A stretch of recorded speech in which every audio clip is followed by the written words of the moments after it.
বারুইপুরের ঘটনাটাকে fake encounter বলে বলা হচ্ছে, আপনার এই নিয়ে প্রতিক্রিয়া যা দেবার পুলিশ মন্ত্রী দেবেন। অপরাধী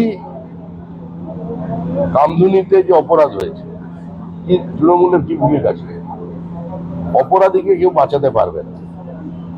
যারা খুন করেছে, যারা গণধর্ষণ করেছে, তাদের পাতাল থেকেও খুঁজে বার করা।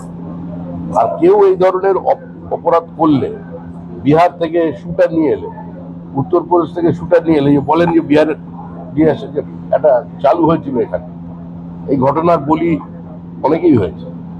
নির্বাচনের পরেও আমরা 3 জন আমাদের কর্মীকে হারিয়েছি তৃণমূল খুন করে, কিন্তু তৃণমূলের কোনো কাউন্সিলর, বিধায়ক, সাংসদ এখনো পর্যন্ত আক্রান্ত হয়নি, সুস্থ আছে। আমরা চাইলে পরিস্থিতি অন্যরকম হতে পারতো, এবং চাইলে যখন তখন পরিস্থিতি অন্যরকম হতে করে দেওয়া যেতে পারে, সেটা মানুষও বোঝে, তৃণমূলও বোঝে, কিন্তু আমরা সে পথে হাঁটিনি। ওই পথটা কোনো সুস্থ রাজনীতির পথ নয়। কিন্তু অপরাধীদের স্থান হয় জেলের ভেতরে, আর না হলে আকাশের ওপর। সমিতা, এর ঘটনার পরেও বেশ কিছু সাংবাদিক, সংবাদ মাধ্যমের প্রতিনিধি, বেশ কিছু অন্য দলের নেতা, তাদের কল রেকর্ড, তাদের কিছু এভিডেন্স পুলিশের হাতে এসছে, তারা বারুইপুর ঘটনাকে অন্যভাবে ছড়ানোর চেষ্টা করেছিলেন। ল অ্যান্ড অর্ডার সিচুয়েশন তার জন্য খারাপ হয়েছিল, এবং বেশ কিছু তথ্য প্রমাণাদি রয়েছে যারা উস্কানি দিয়েছিলেন, এবং তাতে সরকারি সম্পত্তিও ধ্বংস হয়েছে, নষ্ট হয়েছে। যা কিছু ব্যবস্থা নেবার আমাদের রাজ্যের যিনি স্বরাষ্ট্রমন্ত্রী আছে নেবে, প্রশাসন আছে নেবে।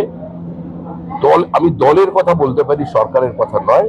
কিভাবে সরকার এটাকে নিয়ন্ত্রণ করবে, কিভাবে অপরাধীদের শাস্তি দেবে, সরকারি সম্পত্তি যারা ধ্বংস করেছে তাদের বিরুদ্ধে কি ব্যবস্থা নেওয়া হবে, সেটা সম্পূর্ণ পশ্চিমবঙ্গ রাজ্য সরকারের প্রশাসন নেবে।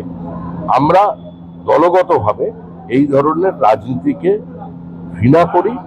আমরা এই ধরনের রাজনৈতিক সংস্কৃতির বাইরে পশ্চিমবঙ্গে যারা করেছিলেন অন্য পলিটিক্যাল পার্টির লিডার এবং বেশ কিছু মিডিয়া পারসন, তাদের তো কল রেকর্ড পাওয়া গিয়েছে। দেখুন, কনস্পিরেসি যারা করেছিল দীর্ঘদিন ধরে, তাদের মানুষ সরিয়ে দিয়েছে।